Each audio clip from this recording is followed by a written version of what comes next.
A veure, des de la regidoria s'ha proposat una activitat que bé, des de Compromís veiem molt interessant i molt atractiva per als joves, en aquest cas la trobada d'art urbà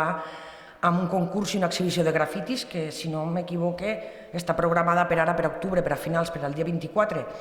I sí que ens agradaria fer una aportació positiva de cara a la segona edició que esperem que se celebre, i en aquest cas seria demanar que des de la regidoria de Joventut i d'Educació es coordinen i que es faci una difusió als centres educatius de la localitat, sobretot aquells que tenen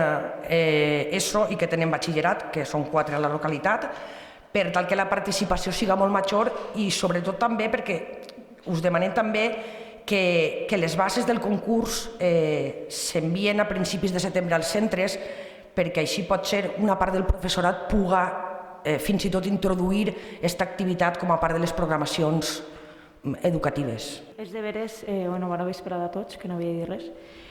Cristina, hem canviat un poc la forma, perquè és de veres que a la joventut moltes vegades li costa plegar o li dona vergonya o no té el grup en gent que a fer grafiti, perquè és algo que és de veres que en altres pobles està molt instaurat però a Bétera no s'ha fet mai.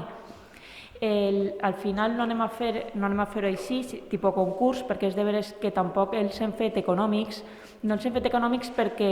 volíem primer que ells de la seva voluntat vingueren també, perquè sí que han proposat el fer el taller. Llavors el que hem fet és canviar. Hem canviat, en vez de fer el concurs anem a fer-ho tipus taller, perquè taller sí que volen, perquè n'hi ha molts que no saben fer grafiti però tenen interès. Llavors ho farem via taller, que ja hem fet la publicació. Esta setmana durem els cartells als centres escolars